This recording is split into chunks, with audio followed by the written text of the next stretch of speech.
بسم اللہ الرحمن الرحیم۔ السلام علیکم۔ کیپٹل ٹاک میں خوش آمدید۔ عام انتخابات میں اب صرف ایک ہفتہ باقی ہے اور سیاسی جماعتوں کے جلسے جو ہیں وہ بہت جوبن پہ نظر آ رہے ہیں، لیکن ان جلسوں میں جو سیاسی رہنماؤں کی زبان استعمال کی جا رہی ہے ایک دوسرے کے بارے میں وہ کافی سخت ہے۔ لیکن اس سیاسی مہم کے دوران آج ایک چھوٹا سا واقعہ جو ہے وہ سامنے آیا ہے، اور وہ واقعہ جو ہے وہ اس کو تمام جو مکاتب فکر کے لوگ ہیں وہ اس کو بڑے ڈیفرنٹ اینگل سے دیکھ رہے ہیں، اس کو پازیٹیو اینگل سے دیکھ رہے ہیں۔ دیکھیے واقعہ کیا ہے کہ کیپٹن ریٹائرڈ صفدر صاحب جو مسلم لیگ نون کے رہنما ہیں، انہوں نے کمپین کے دوران دیکھا کہ ایک بچہ جو ہے اس نے پاکستان تحریک انصاف کا جھنڈا اٹھایا ہوا ہے، تو وہ آئے اور اس کو گلے لگایا اور اس کے ماتھے پہ بوسہ دیا۔ پہلے میں آپ کو ذرا یہ کلپ دکھانا چاہتا ہوں۔ تو یہ جو واقعہ ہے بظاہر ایک بہت معمولی سا واقعہ ہے۔ کیپٹن صفدر صاحب گزر رہے تھے، انہوں نے دیکھا بچے نے پی ٹی آئی کا جھنڈا اٹھایا ہوا ہے، وہ رکے اور اس کی طرف آئے اور اس کو گلے لگایا اور اس کے ماتھے پہ بوسہ دیا۔ یہ میں اس لیے اس کو ذرا اہمیت دے رہا ہوں اس واقعے کو کہ اس وقت ہم نفرت اور انتقام کی جو سیاست ہے اس کے ایک بہت ہی بھیانک دور سے گزر رہے ہیں۔ سیاسی اختلاف جو ہے وہ ایک قبائلی دشمنی بن چکا ہے۔ تو یہ جو آج ایک چھوٹا سا جیسچر دیا ہے کیپٹن صفدر صاحب نے، کیا ہم کہہ سکتے ہیں کہ یہ بگننگ ہے نفرت اور انتقام کی سیاست کے خاتمے کی؟ اور یہ جو الیکشن ہے اس الیکشن میں کیا ہم مزید رواداری کی مثالیں قائم کر سکتے ہیں؟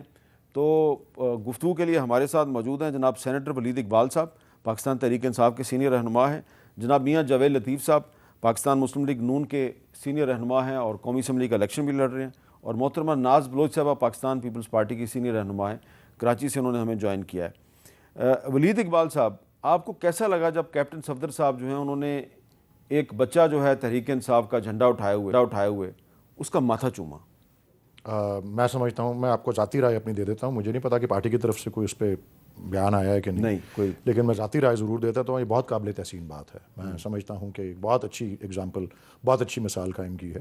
میں خود 2013 کے الیکشن میں قومی اسمبلی کا امیدوار تھا، اور اکثر ادھر کیمپین کے دوران اس طرح ہو جاتا تھا، آمنا سامنا تو نہیں، کوئی دوسرے پارٹی کے لوگ ہوتے تھے، تو میں ہمیشہ ان کے ساتھ، میری اپنی بھی مثال اگر قائم کی تو ہمیشہ ادب و احترام کے ساتھ ملنے والی، اور انہوں نے تو شفقت کا اظہار کیا، چھوٹا بچہ تھا۔ اور آپ نے جو کہا نا کہ کیا یہ کسی قسم کی رواداری کے یہ آغاز ہے، یہ اور سیاسی آپ کہہ رہے ہیں انتقام، یا آپ نے ایک اور لفظ بھی استعمال کیا نفرت اور انتقام، میرے خیال میں اس سے سب سے زیادہ مثال ظاہر ہے کچھ ان کی بیگم صاحبہ کو بھی لینی چاہیے کہ جس طرح کا زہر اپنی تقاریر میں وہ اگل رہی ہیں، اور پھر جو ان کے فادر ان لا ہیں وہ بھی ایسے ہی الفاظ استعمال کر رہے ہیں، کسی کو بے وقوف کہہ رہے ہیں، کسی کو وہ کہہ رہے ہیں، اور پورے کمیونٹی کو اور ہمارے صوبے کے لوگوں کو بے وقوف کہہ رہے ہیں۔ اور پھر ایک جب جلسے پہ آئے لاہور مینار پاکستان پہ، جب پہلا وہ کیا سو کالڈ جلسہ، تو خواتین کے بارے میں بھی انہوں نے نازیبا الفاظ استعمال کیے، اور پھر اس میں ہم نے تو چھوڑیں، آپ جیسے اور باقی دوستوں نے جو ہیں آپ کے کمیونٹی سے، جو تجزیہ نگار ہیں، رائٹرز ہیں، انہوں نے اس پہ بہت تنقید کی۔